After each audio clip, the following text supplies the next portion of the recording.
اعوذ باللہ من الشیطان الرجیم بسم اللہ الرحمن الرحیم الصلاۃ والسلام علیکہ یا رسول اللہ وسلم علیکہ وعلی آلکہ واصحابکہ یا حبیب اللہ۔ محترم ناظرین و سامعین اکرام، اللہ تبارک و تعالیٰ کی بے پناہ عنایت ہے کہ مجھ جیسے خاکسار کو اس نے اپنی تبلیغ و اشاعت کے لیے پسند فرمایا۔ عزیزان محترم، شعبان المعظم انتہائی برکتوں اور رحمتوں والا مہینہ، اس سے قبل شب معراج کا مہینہ گزر چکا اور اس کے بعد رمضان المبارک کا انتہائی عظیم بخشش والا، مغفرت والا اور رحمتوں والا مہینہ شروع ہونے والا ہے۔ آج 25 فروری 2024 14 شعبان المعظم ہے۔ آج رات انشاءاللہ 15 شعبان المعظم، جس کی فضیلت کے بارے میں بے شمار احادیث مبارکہ وارد ہیں، مگر کچھ لوگ ایسے راتوں یا تہوارات کو جو کہ مسلمانوں کے عظیم روحانی جذبات سے وابستہ ہے، اور مسلمان ان راتوں میں، ان ایام میں اللہ تبارک و تعالیٰ کا ذکر اذکار کرتے ہیں اور نبی اکرم صلی اللہ علیہ وسلم پر درود و سلام بھیجتے ہیں، کچھ لوگ ان پر بدعت کے فتوے لگا کر مسلمانوں کو ایسے ایام سے عبادت کرنے کے لیے روکتے ہیں۔ عبادت کا جو اللہ تبارک و تعالیٰ کے ذکر کا، اللہ تبارک و تعالیٰ کی تسبیح و تحلیل کا اور نبی اکرم صلی اللہ علیہ وسلم پر درود پاک کا جو مقام ہے، وہ بھی انشاءاللہ ہم بیان کریں گے۔ اس سے پہلے ذرا شب برات کے بارے میں کچھ لوگوں کی، علماء کی رائے بھی ہم جان لیتے ہیں۔ سوشل میڈیا کا دور ہے، اب سب کچھ سوشل میڈیا پہ مل جاتا ہے، تو چیز ہے کہ یہ مرزا انجینئر جیلمی میری لسٹ میں علماء میں تو شامل نہیں ہے، لیکن اس کے باوجود آپ دیکھیں اس کا علمی لیول کیا ہے تو آپ کو خود اندازہ ہو جائے گا۔ شب برات کے بارے میں لوگ بدعت کا فتویٰ لگا کے تہوارات جو مسلمانوں نے اپنے بنائے ہوئے، جیسے شب معراج ہے، میلاد ہے، شب برات ہے، تو اس قسم کے جو مقرر کیے ہوئے ہیں مسلمانوں نے اپنے دن، ان کی تاریخ قدیم ہے۔ صحابہ اکرام رضوان اللہ تعالی علیہم اجمعین سے لے کے اب تک ان ایام کو، ان راتوں کو باقاعدہ طور پر اللہ کی عبادت کے لیے منایا جاتا ہے۔ اب منائے جانا، اللہ تبارک و تعالیٰ کی عبادت سے اس کا خاص ہونا، یہ تو عین شریعت ہے، اور نبی اکرم صلی اللہ علیہ وسلم نے بھی اس کی تعلیمات عطا فرمائی ہمیں۔ جیسا کہ نبی اکرم صلی اللہ علیہ وسلم پیر کا روزہ اس لیے رکھتے تھے کہ آپ اس دن دنیا میں تشریف لائے، آپ کی تشریف آوری ہوئی، آپ کی جلوہ گری ہوئی، تو اس نسبت سے نبی اکرم صلی اللہ علیہ وسلم پیر کا روزہ بھی رکھتے تھے۔ اور یعنی یہ تعلیم فرمائی نبی اکرم صلی اللہ علیہ وسلم نے اپنی امت کو کہ ایام میں اللہ تبارک و تعالیٰ کی عبادت کرنا اور دنوں کو یا راتوں کو مخصوص کر لینا، یہ نبی اکرم صلی اللہ علیہ وسلم کی تعلیمات میں سے ہے۔ اور جب ہم آگے قرآن پاک کی آیات پڑھیں گے تو وہ بھی اس بات کا اظہار کریں گی کہ اللہ کے مقرر کیے ہوئے دن ہوں یا اللہ کے ذکر کرنے کے لیے ہمارے مقرر کیے ہوئے، یعنی امت مسلمہ کے اجماع کے، جمعیت کے، بڑی جماعت کے مقرر کردہ یا عمل کردہ دن ہوں، یا کہ بزرگان دین کے انفرادی یا اجتماعی مقرر کردہ دن ہوں، ہم ان دنوں میں یا ان راتوں میں اللہ کا ذکر و اذکار کریں، انفرادی طور پر یا اجتماعی طور پر، تو یہ بات اللہ تبارک و تعالیٰ کو بہت زیادہ پسند ہے۔ لہٰذا بغض و حسد کے مارے، کینہ کے مارے لوگ جو چاہتے ہیں کہ مسلمان کسی طریقے سے اللہ تعالیٰ کی عبادت سے، اس کی تسبیح و تحلیل سے، اس کے ذکر و اذکار سے دور ہو جائیں، وہ اپنے بدعت کے فتوے لے کر سامنے آ جاتے ہیں۔ اب ذرا یہ تھوڑا سا مرزا جونیئر جیلمی کی گفتگو بھی سنیں۔ مرزا شب برات کے بارے میں جو احادیث وارد ہیں ان کو زیادہ تر احادیث جو ہیں ان کو ضعیف کہا جاتا ہے، لیکن فضائل و مناقب میں اور عبادت و ریاضت میں، تسبیح و تحلیلات میں اگر کوئی حدیث ہمیں ضعیف بھی مل جائے تو اس پر عمل کرنے میں کوئی حرج نہیں ہے۔ اور ان ایام کو نہ تو کوئی فرض کا درجہ دیتا ہے اور نہ کوئی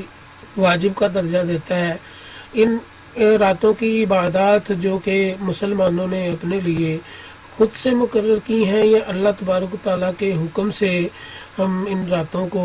عبادت کرتے ہیں، تو یہ اللہ تبارک و تعالیٰ کا ذکر، اذکار اور تسبیح و تحلیل اور نبی اکرم صلی اللہ علیہ وسلم پر درود پاک اور نبی اکرم صلی اللہ علیہ وسلم کی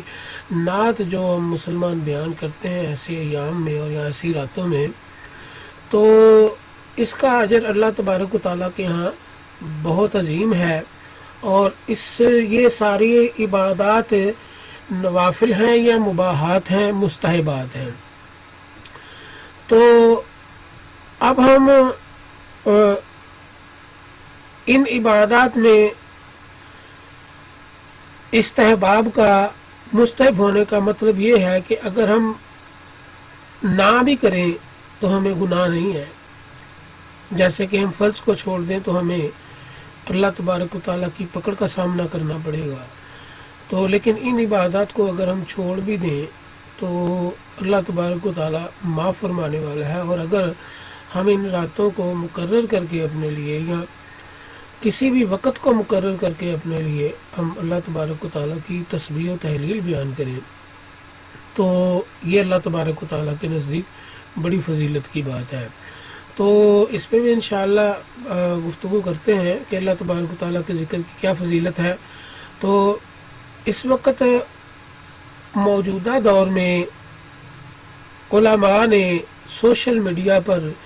ایک عجیب سا اختلاف رائے قائم کیا ہوا، جس سے مسلمانوں کا ذہن متنفر بھی ہو رہا ہے اور خراب بھی ہو رہا ہے۔ اب یہ مرزا جونیئر جیلمی جس حدیث کو ضعیف کہہ رہا ہے اسی کو ڈاکٹر اسرار احمد نے صحیح کہا ہے۔ یہ مرزا کی ذرا بات سنیں، پھر ڈاکٹر اسرار کی بھی بات سناتے ہیں آپ کو۔ ہمارے لیے 5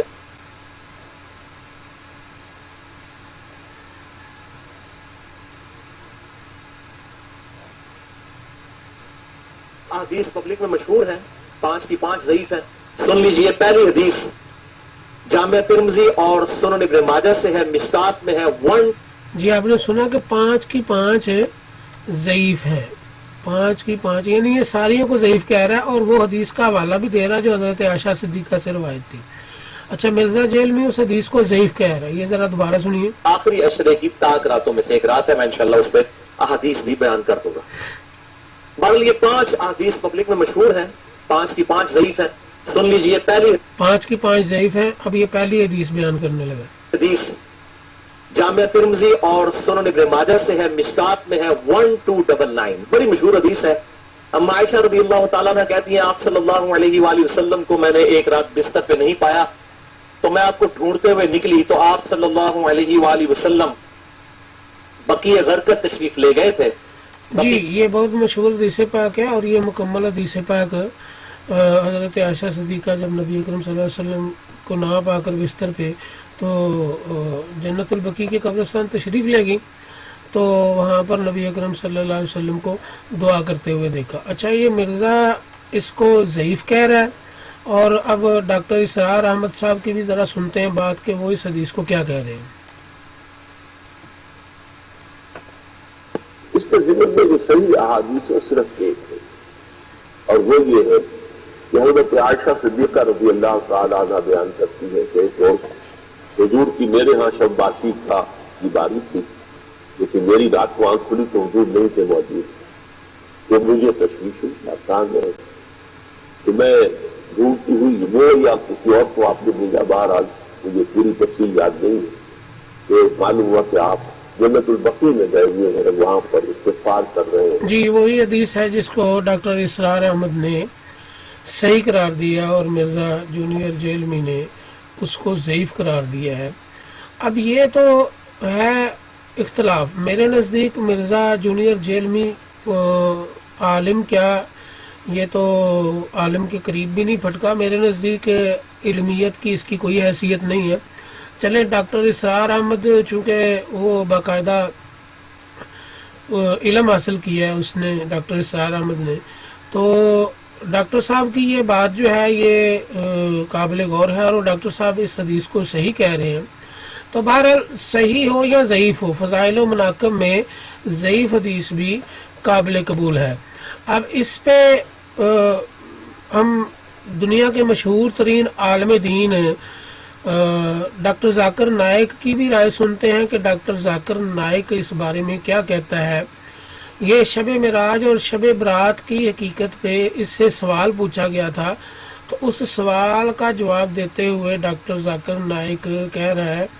کہ شب برات کے بارے میں تو کوئی حدیث موجود نہیں ہے صحیح، تو لیکن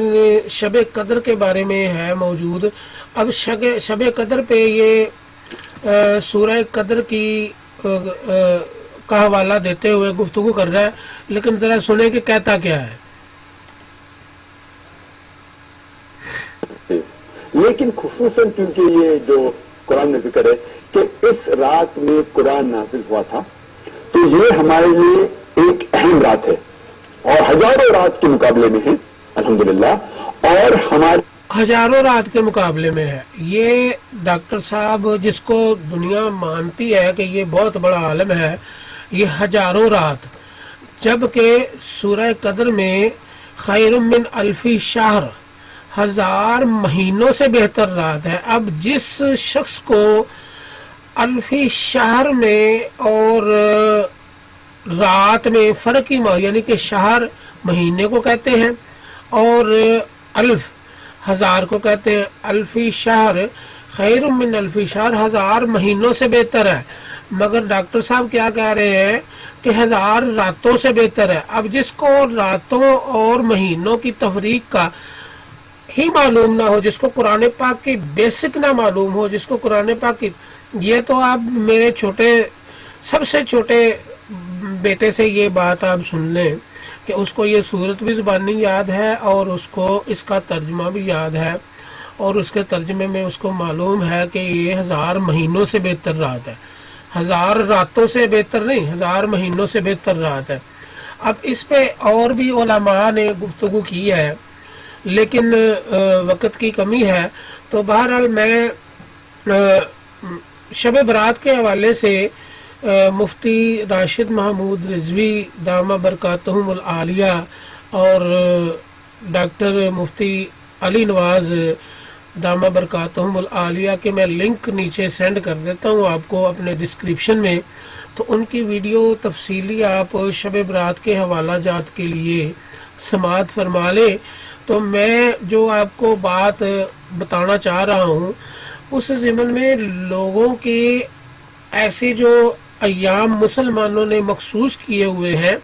وہ شب معراج ہے یا شب برات ہے یا کوئی بھی ہے،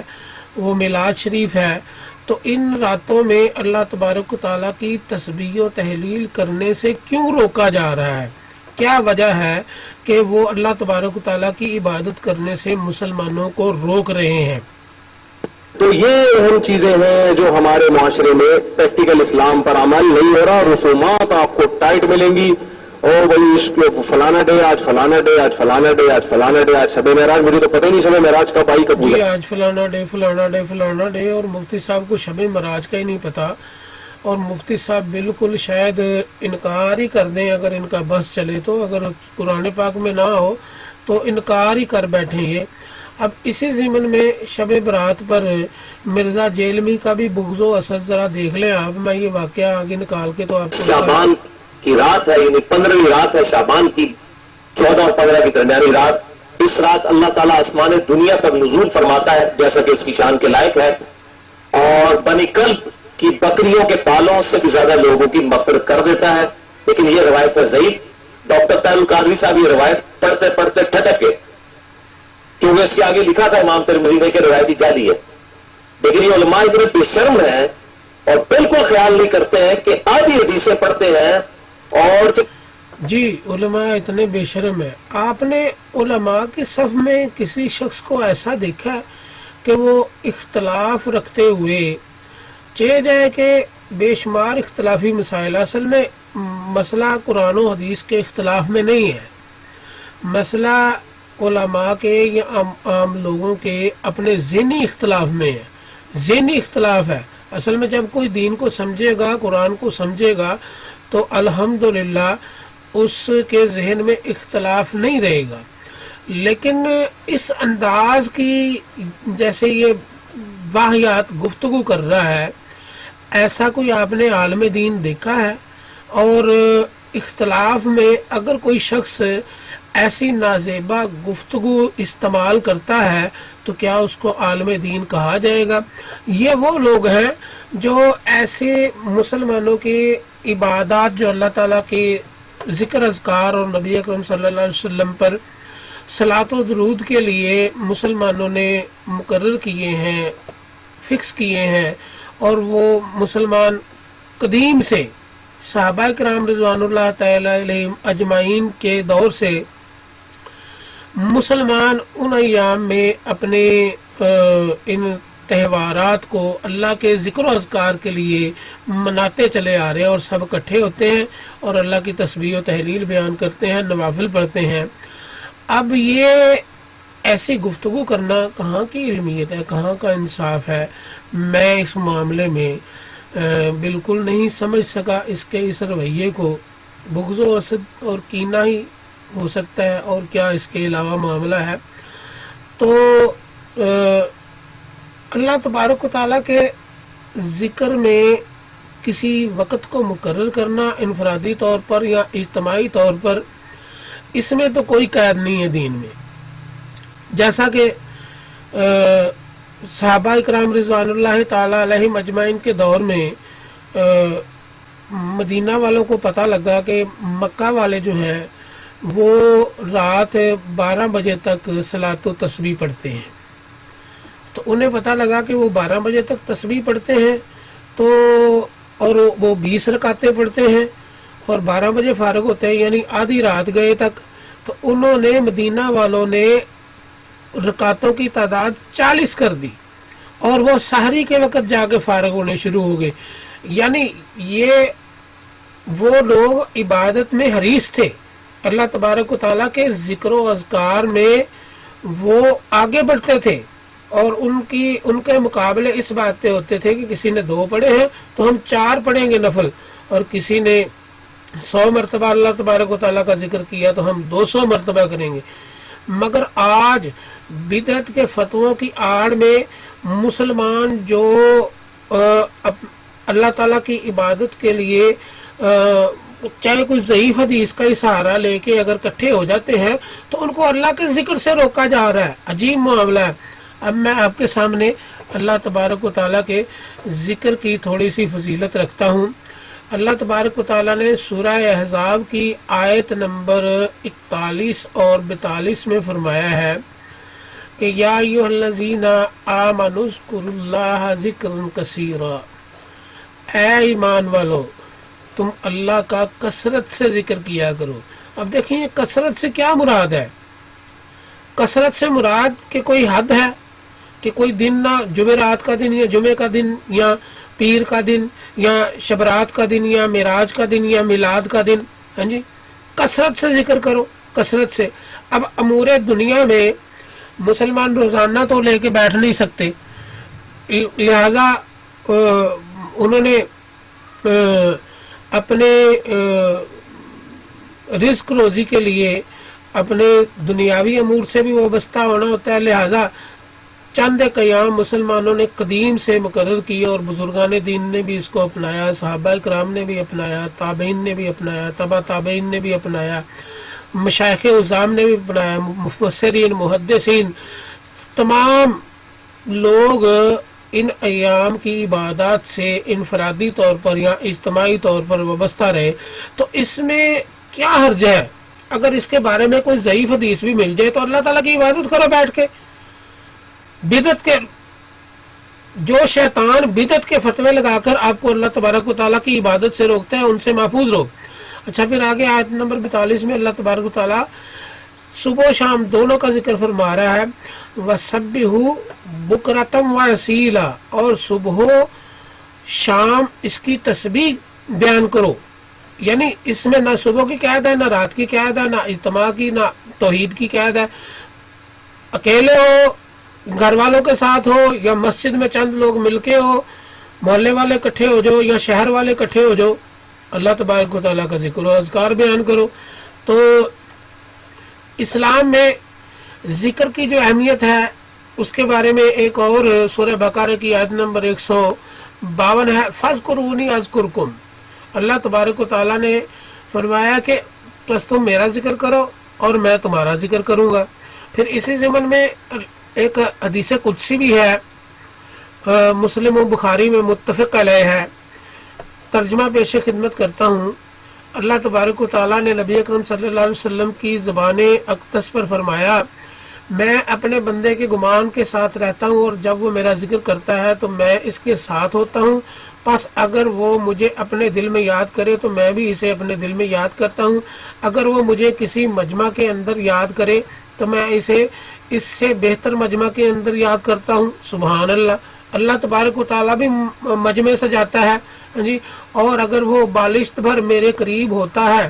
تو میں ایک بازو کے برابر اس کے قریب ہو جاتا ہوں، اور اگر وہ ایک بازو کے برابر میرے نزدیک آئے تو میں دونوں بازوؤں کے برابر اس کے نزدیک ہو جاتا ہوں، اور اگر وہ چل کر میری طرف آئے تو میں دوڑ کر اس کی طرف جاتا ہوں. یہ بخاری و مسلم کی متفق علیہ حدیث پاک ہے، اور بے شمار احادیث مبارکہ آپ کو اللہ تبارک و تعالیٰ کے ذکر و اذکار کی نیٹ سے مل جائیں گی. اب ذرا اس بات کو سمجھتے ہیں کہ یہ جو شب قدر ہے یا لیلۃ المبارکہ ہے، یہ اس کے بارے میں جو قرآن پاک کے نزول کو لے کے بدعت والوں نے یہ فتوے لگانے کی کوشش کی ہے کہ قرآن پاک تو رمضان میں نازل ہی نہیں ہوا، لہذا لیلۃ المبارکہ شب قدر یہ شعبان المعظم کی 15ویں رات کس طرح ہو سکتی ہے. تو اس بارے میں اصل میں اختلاف ہے نہیں، مگر مختلف مفسرین نے اپنی تفاسیر میں جو ذکر فرمایا ہے تو یہ باتیں جب عمومی لوگوں کے پاس پہنچی تو عمومی لوگوں کی جہالت کی وجہ سے اختلاف بنی ہے. علماء کی ایک طویل صف میں 1200-1300 سال تک اس بات پہ کوئی اختلاف نہیں رہا شعبان المعظم کی 15ویں رات کو لے کے، جس کو شب برات کہا جاتا ہے. اب اللہ تبارک و تعالیٰ نے میں ایک اختلافی آپ کے سامنے قرآن پاک کی بات رکھتا ہوں کہ قرآن پاک اگر جاہل کے سامنے چلا جائے تو یقیناً وہ اس میں بھی اختلاف کرے گا، جس کا ذکر اللہ نے بھی قرآن پاک میں فرمایا. اب اللہ تبارک و تعالیٰ قرآن پاک کے نزول کو رمضان کے مہینے سے وابستہ کر رہا ہے. سورہ بقرہ کی آیت نمبر 185 ہے. اللہ تبارک و تعالیٰ نے فرمایا کہ شہر رمضان الذی انزل فیہ القرآن، اور رمضان کا مہینہ جس میں قرآن نازل فرمایا جو لوگوں کے لیے ہدایت ہے، ہدی للناس. اچھا اب یہ تو رمضان کے مہینے میں قرآن نازل فرمایا. اب آگے اللہ تبارک و تعالیٰ دیکھیں کہ سورہ فرقان کی آیت نمبر 32 میں اللہ تبارک و تعالیٰ فرما رہا ہے کہ یہ جو کافر لوگ ہیں یہ کہتے ہیں کہ ایسا کیوں نہیں ہوا کہ